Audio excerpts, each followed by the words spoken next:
Guys, this is Raina and this is Reflect with Raina. Welcome to another week of inspirations and devotions. I hope you guys are doing great. I'm doing awesome. It's me. So let's just jump right in. We're going to be starting off with praise through circumstance. And the scripture is coming from Philippians 4 verses 11 to 13. And we all know when life is good, right? We basically tell people how blessed we are. Have praises to give to God. But then when life is not as good, when life is hard, do we continue to give him the praises? Do we continue to tell people how great he is and how good he is to you? Most of us don't. So we have to just be reminded that regardless of our circumstance, whatever our situation, we need to continue to give God praises. That he so richly deserves. Okay? So remember that you can do anything with him by your side. So if you are going through something today, know that things will change. God is there with you through it all, and he will see you through the circumstances today that you might be facing.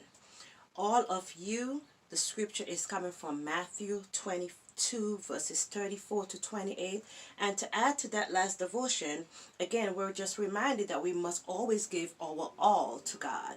Not just some, not just the time when things are great, but we should always be giving him all of us. Okay? And we move on to the sun before the sun. So the sun is Mark 1:35. And I'm just going to basically read the scripture, which says, "Now in the morning, having risen a long while before daylight, he went out and departed to a solitary place, and there he prayed." So instead of us trying to fit prayer and time with God into our busy schedule, why not pray before it becomes busy? So if you wake up early in the morning, spend time with God before life gets too busy, before your day gets too busy. Why not aim for that? That would make life so much easier for you. Help wanted. And the scripture is John 14:16 to 17. And we often don't verbalize the word help, but a lot of times we do need help. Who do you go to when you need help? Is there a confidant? Is there someone that you could trust to go to and say, "Hey, I need help"? Do you have that person you could rely on? Or you dealing with a difficult situation today? Is that individual there for you? Or you're able to call on that individual? And sometimes we may not always be able to. But one person we know that's always there for us again is God himself. So this is just something to be reminded of, that we could call on him at any time when we need him. He is there to help us. We're going to be moving on to inspirational messages. And we're going to be starting off with the first one. Permission is yours to grant. So again, you do not need permission from anyone.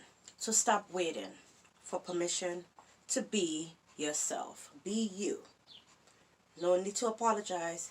Be you. So if you're waiting for permission today, be assured that you're the only one that could give yourself permission. Positivity. Smile. Say a kind word. Believe in the goodness of strangers, because there is good people out there. We know that, right? You can't trust everyone, but there is good people out there. Think positively. Trust that better times are ahead. Do something nice for yourself. Empower others to live more boldly. Small shifts in positivity make for much more sustainable long-term happiness. So for us to also be happy and be in that positive frame of mind, it's very important that we encourage and empower others as well. Tomorrow it may not matter. So in this moment may not matter tomorrow. So this is a practice for you. What are you experiencing today that you're worrying about? Write them down on a piece of paper titled "Things That Didn't really matter all that much. And when a new situation comes around, that could even be bigger, because we know most time they are, return to that list for a dose of much needed perspective. Because the worry that we spend today, we take time worrying about things that we think matter, and the reality is, if we look back at it, at our new situations and challenges, we realize, hey, this was not bad after all, right? So that list will be a nice handy list to keep going back and forth, to just kind of check and say, hey, it really wasn't that bad after all. I got this. I could deal with this. And replace fear. What if you replace fear with curiosity, excitement, and optimism? So if there is something you would love to do today, but fear is preventing you from doing that, see the difference in the simple mindset shift and try it yourself. Instead of being fearful, just try to do something, replace it with excitement, curiosity, and just go for it. So that's all I have for you guys today. Thank you for taking this couple of minutes to listen to my messages today. And if you are new to my channel, not yet subscribed, feel free to subscribe so you could be notified when a new video is uploaded. Like, comment, and share if you like. Appreciate it. Again, thank you guys. Be blessed, and see you guys in the next video.